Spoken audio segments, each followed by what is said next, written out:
Welcome to Shoe Talk for August 2024. I feel like I say this every month, but we have a lot to talk about, so let's just jump straight in.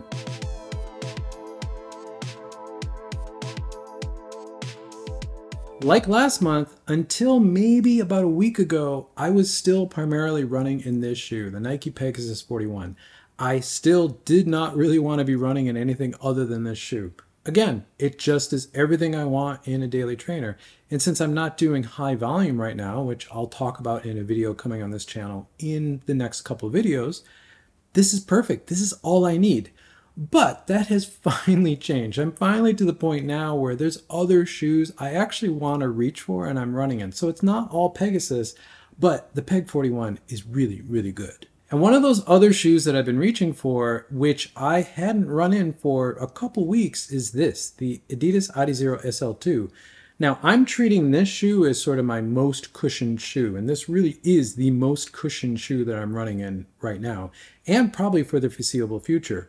Now, this is not a max cushion shoe, but as I said in the reviews for this shoe, I think if you're someone who does run in primarily max cushion shoes and wants to learn how to run or adjust to running in lower stack shoes, this is a very good transition shoe because it is on the lower stack side. I wouldn't consider this a low stack shoe, but it does run much more stack than it really is. So if you're transitioning from all those big squishy monster max cushion shoes, this is a very good transitional shoe. But for someone like me who is primarily running in lower stack shoes, this feels like a big bouncy kind of balloon. It's that soft. But the performance is there because of the Lightstrike Pro in this shoe. So overall, I'm really enjoying this shoe, and I think this is probably one of, if not the best trainer of the year.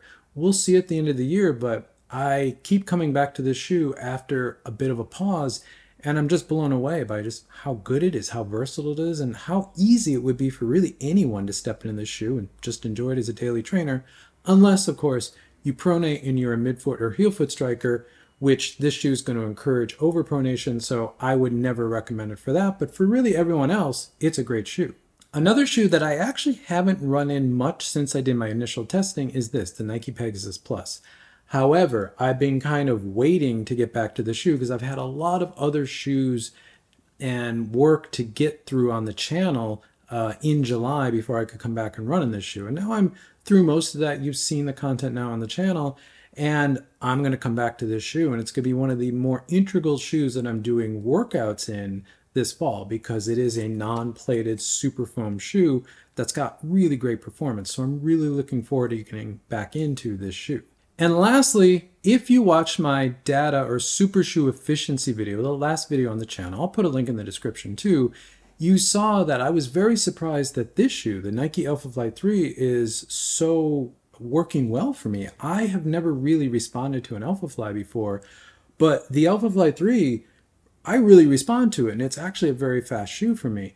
Now, I'm not doing high volume. I'm not training for a marathon. I will not be racing a marathon or a half marathon this year, so I don't really need this shoe, but I am going to run in this occasionally in some of my longer workouts, and I'm going to make a video all about the training I'm going to do in the fall and winter, probably into next spring. That'll be probably the next video on the channel, and I'll be talking about how I'm going to use non-plated shoes versus plated shoes, but this is one that surprisingly works for shorter distances, and that's what I'm going to be focused on, and it will be one that I pull out every once in a while. But again, I'm really surprised how well this shoe works for me. And again, if you didn't watch the data video, you can see in that video the data actually confirms this shoe works really well for me. Again, link in the description for that. And on that note of the data video, one of the other shoes that came out on top as being very efficient for me is this, the Adidas Takumi Sen 10. Now, I've been a big fan of this shoe since I got it in the spring. I've talked a lot about this shoe on the channel. I've recommended it quite a bit in the comments, and I wasn't surprised this shoe works as well as it does for me for certain things. It's not the fastest shoe for me. That will be the next shoe I talk about, but it is a very great shoe, and I really look at this as a modernized racing flat. It's a lower stack Lightstrike Pro. It does have Energy Rods 2.0 in it. They're not carbon fiber energy rods, they're carbon infused, but this is a great, more traditional shoe that puts more emphasis on you to do the work. So my road workouts, this is going to be one of those key shoes that I reach for. Now, I've been trying to get this shoe to 100 miles to do my long-term review. I don't think that's going to happen anytime soon because this is really now just a pure workout shoe for me. And it's just going to take probably by the end of the year, if I even get there, to get this shoe to 100 miles. But I am over 50 miles now in this shoe. So I think I'm going to try to get out a 50-mile or longer term review of this shoe in September. I've got a lot of content to get through, so I don't know if that's going to be the case, but I'm going to try. If not, this will come out probably in the first week of October. But I want to update the shoe. It's been great. I just want to talk about it more, and I want to do a video again about it because this has been one of my favorite shoes of the year. And lastly, in that data video, the shoe that came out on top is probably the most efficient or best super shoe for me across really everything is this, the Nike Vaporfly 3. No surprises here. I was not surprised, but I was surprised to see the data validate that this shoe really still is the best one for me. Now, because I'm going to be focusing on shorter distances, shorter running, this is going to be a key workout shoe for me, both road and track. And yes, I'm going to be doing a lot of track running this fall and winter. So, I mean, what else can I say about the Vaporfly, and especially the Vaporfly 3 that I haven't already talked about on this channel? It's just the shoe I feel most comfortable in. There is some very specific things that I still think make the Vaporfly unique amongst all the other super shoes. It may not be the fastest outright anymore, but I still think it's probably the best, at least the most versatile. And I am going to do a video on that. It's not going to be specifically about the Vaporfly, but the Vaporfly kind of accentuates all of those things. So that will be a video coming in September, just me talking about why I think this shoe works so well and why Nike specifically also works very well for me overall. And lastly, a shoe I haven't talked about on this channel yet, but I did post a photo of it on Instagram, which, by the way, follow me on Instagram if you want to see this random stuff I post over there. But it did set my intention for a lot of what I'm going to be doing this fall, winter, into the spring. And it's this, the Nike Victory 2 track spike. This is a track spike. I don't have the spikes in here at the moment because I don't store my spikes with the spikes in them. Metal on metal, it's a bad idea. But this isn't the first track spike I've ever run in, but it's the first track spike that I've run in maybe 5 years. The last pair of track spikes I ran in were these, the Nike Streak LT Splat. Now, this is a much more aggressive spike because the Nike Streak LT Splat was more of a cross-country spike. I ran it on the track, but it wasn't really the most aggressive spike. This is a very aggressive spike, and I very intentionally went for this spike over the Dragonfly, which is their more not casual spike, but that's their longer spike, 5,000 and 10,000 meter spike. I went for this one because it's a combination of the Maxfly, which is their sprinting spike, their 100 to 400 spike, and the Dragonfly. So it's got the same air pod and really the forefoot of the Maxfly, but it's got the geometry, the midfoot, and the heel of the Dragonfly. So this is a combination of the two. Plus, all of the running I'm going to be focusing on the track is middle distance. I want to focus on the 800 specifically. This is the spike for the 800. So that's why I went with the Victory 2. However, from a technology standpoint, there's a lot of really interesting tech in here that's very, very clearly on display in the shoe, more so than Nike's road shoes, that I want to talk about. So I'm going to do a review of this shoe, Roadrunner reviewing a track spike. Get ready for that one. That will come out in September. But I'm also going to do a design talk on this shoe and I think the implications of this shoe for this shoe, the Nike Alphafly. Because I think there's a relationship here and I think there's a lot of tech in this shoe that we're eventually going to see in this shoe. And the tech is similar between these two shoes, but I do think the Alphafly is going to slim down at some point. I'm not going to say it's ever going to be as minimal as this, but I think this probably shows where the Alphafly is headed. I've talked about this before in my Future of Super Shoes video. I'll put a link in the description to that. But I'm going to get into the future of the Alphafly specifically because if you watch any of the coverage of the release of this spike, Running Warehouse has put some great conversations with Elliot Heath, who's one of the top people at Nike Running, talking about this shoe and all the other track spikes they released for the Olympics this year. And the way he's talking about some of the technology and implications of the technology in this spike specifically, plus how Nike is really leaning into air lately, as we've seen in some of these campaigns lately, I think it's going to be really interesting over the next couple years where Nike Air and specifically these AirPods or the Air Zoom is going in a lot of the road shoes, specifically the Alphafly. And this may be a highlight of where that's going. So I'm going to get into all of that. I'm really excited to talk about that because this is an exciting spike. I've done a workout now in this spike and it is fast. It's scary fast. I forgot how fast track spikes are, and especially a spike this aggressive. It's something to behold when you're running in there and you feel that kind of power and that grip that the spikes give you on the track. It's really kind of amazing. I highly recommend it if you've never done it. So expect some spike content coming to this channel. There may be one other spike that I add to coverage. We'll see about that in September or October. But for now, I will be talking quite a bit about this track spike moving forward. I teased this on the thumbnail, but let's talk about the remaining fall 2024 shoe releases. Now, I think we've seen the bulk of what we're going to see released in 2024 already. Now, I do model year for running shoes November 1 through November 1 because the shoes that come out after November 1st, especially around the running event that we see every year, and after that, those are next year's shoes. Those are brands showing what's coming the following year. They're not current model year. So anything after November 1 is a 2025 shoe. That's next year. So really looking at September, October, what's really left to come out this year? Well, the only thing we've seen confirmed from Nike is the Zoom Fly 6, which is a shoe I will not be covering on the channel because I could care less about that shoe. It's not a type of shoe I run in. But we've seen nothing else from Nike. Now, we know Nike needs to release officially their new structure of standard, plus, and premium. They didn't do it with the Pegasus because we got the Peg Plus now. I've seen rumors about a Vomero Plus, which is the Invincible 4. But as far as I'm hearing from people who see stock lists and what's coming to running shoe stores, no one's seeing it in their systems. So that means it's probably not coming this fall. I don't know what else Nike's going to release, but I can't see them not releasing more this fall. Maybe it's a Streak Fly 2. That's a shoe I'm really excited about, especially for where I'm going to go this fall, winter, and spring as far as training. But again, no one's seen any stock lists on that shoe. So I don't know what Nike's actually releasing beyond the Zoom Fly 6. Next year, 2025, is the Vaporfly 4 year. 2026 will be a Alphafly 4 year. So next year is the year of Vaporfly, which I'm very excited about. But until then, I don't know what Nike's going to put out. ASICS, I think ASICS is pretty much done for the year. I think we've seen everything. There is a rumored third Metaspeed. I don't know why ASICS thinks they need another Metaspeed. It's already confusing enough. But there's one out there. Now, on Instagram, by the way, follow me on Instagram if you want to see this random stuff. I did post a post about it with my thoughts as to what it is. Some interesting conversations in the comments.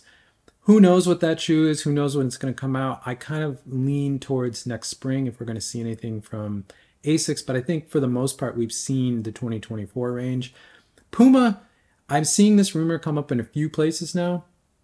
They have a low stack plateless super foamed shoe, a lot like the Peg Plus, coming out. I don't know if this is a Liberate Nitro 3 or it's a new shoe altogether. I've also heard it's a Japan only release, which means I should be able to find it here in Taiwan. But it is a plateless ATPU nitro foam, so the same foam that's in the Deviate Nitro Elite 3. And if that's the case, I'm very interested in that shoe, so I definitely will cover that shoe. I have tried on recently the Deviate Nitro Elite 3. I'm not interested. It's not a shoe for me. I won't be covering it. I did reference it in What Super Shoes Right For You video. I'll put a link in the description who I think it's best for. But for me, I don't need it. I won't be covering it. But I am curious about the ATPU foam to actually run in it.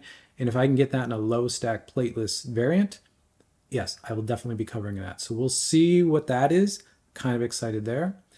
I think to me, the biggest releases that are left in 2024 are from Adidas. Now, it can go one of two ways, I think. Berlin is coming up the end of September, and Berlin is Adidas's home race, theoretically, home country, basically. And they always do a big release, a big press event around Berlin. Last year was the Evo 1. Now, I'm hearing with the Adios Pro 4 that is a January 2025 full release. However, I kind of expect that there'll be a limited release around Berlin, or at least a press event talking about the shoe, previewing the shoe, really getting into the weeds of it. At least I hope. And like they did with the tech release, they did a tech event where they talked about the EVO 1 last year. I expect them to do something similar. Hopefully this year I'll get invited. So Adidas, if you're watching, please invite me. I really want to know what's going on with that shoe. I've got thoughts. I'm dying to talk about it, but I need some official information, some official photos to talk about it. So I've heard it could be available at Berlin this year, but it's going to be very limited quantities, and we'll see the bigger release in January. The other way I can see Berlin going is it's actually the release of the Adios 9 and a Boston 13. Because if you remember last year, the Adios 8 and the Boston 12 came out together. They were sort of sister shoes. Now, Adidas seems to be ready to make a very big deal about the Adios 9 again, which I'm very excited about. I've talked a lot about that on this channel. Full Light Strike Pro, 20 mil on the forefoot, no rods. I think there's no torsion plate in it. That sounds like the shoe that I want, and I know a lot of you want. Can't wait for that. But I could also see that coming out around Berlin with a Boston 13. Now, we've seen zero leaks, zero information about a Boston 13, but we have seen something called the Evo C. I've talked about that a bunch on this channel. That could be the tempo trainer as well. I don't know. So it could be the Adios 9 finally, which I would expect this fall. I can't see why they wouldn't release that this fall, because there's a big gap in the Adizero range right now. They've done a really good job with trainers this year. I think there's some more performance trainers and race shoes that need to come out. I'm actually shocked that Adidas is milking the Evo 1 as much as they are, because that was really a stopgap for them. I'm just shocked that the Adios Pro 4 isn't out already, and it's really seems to be slated for 2025 at this point. So there needs to be something performance and racy related to come out for Adizero this year. Those are the only other two things that really could come out this year, but I do think we will start to see some performance and racing shoes coming out of Adidas this fall. Other than that, I do think all the other brands are, for the most part, done. I think New Balance is completely done. Not that I'm covering New Balance, and unless there's a big change with New Balance, I'm also not going to be covering New Balance next year. It's just not good what they're putting out this year.